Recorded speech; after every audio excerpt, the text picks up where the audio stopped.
Hello and welcome to this video tutorial on how to build a two-way speaker system. We will first discuss how to measure the dimensions of your box using something called a golden ratio. That is to say, whichever width you choose, the length will be a factor of 0.62 times that width, and the height will be a factor of 1.62 times that width. This is equivalent to taking 3 successive numbers from the Fibonacci sequence. To build the box, it is better to use a medium density fiber board. It is cheaper than normal wood and isolates sound better. Once your box is built, cut an opening for your woofer and your tweeter. Remember to make the diameter of your hole smaller than that of the woofer. Otherwise, your woofer won't fit into place.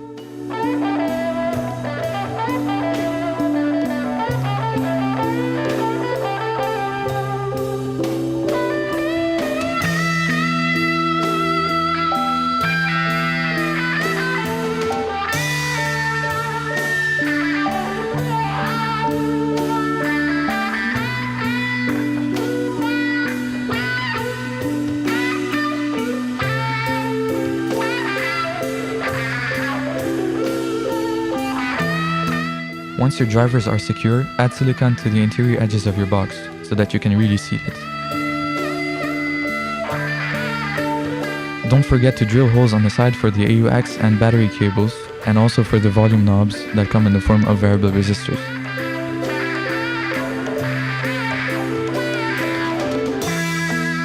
You want to minimize standing waves and reverberations inside your box as much as possible. To do so, glue sound isolating foam on each side of the speaker from the interior.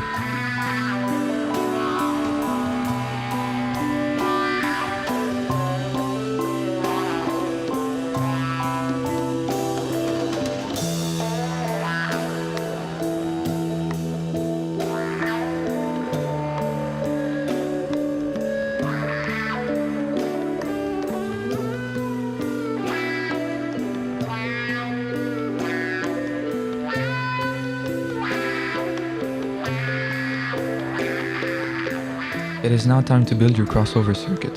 Here we have chosen to design a 4th order Lindquist-Riley crossover.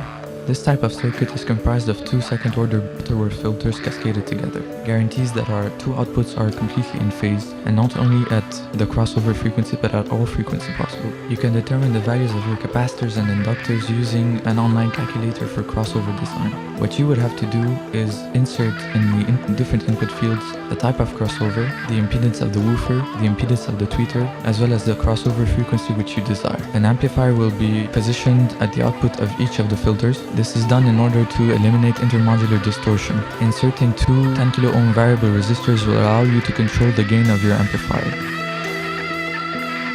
Once all your components are placed on the breadboard, you can solder them in order to make the circuit more robust and reduce noise.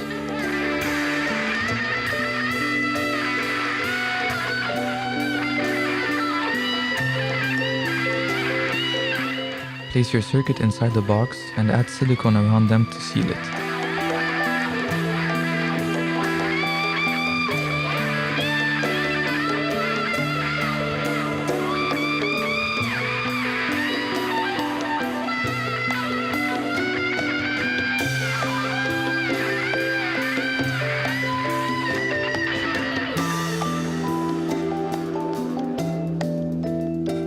If you want to make the sound of your box more boomy, you need to add 2 portholes on the lower right and the lower left of the woofer. This results in the sound at the back of the cone being redirected to the front, and thus amplifying the signal at the low frequencies, allowing you to use a much less efficient amplifier and get the same result as you would with a high-end one. There are also many calculators online for the design of these dimensions. If when you plug in your AUX input and your power source to your speaker, you still get noise, we would advise to switch the wires you have used for your circuit for much thicker ones. Resistors dissipate heat when a certain current is applied to them. The thicker the wire, and the less it dissipates heat. The less heat is dissipated, the less you have noise.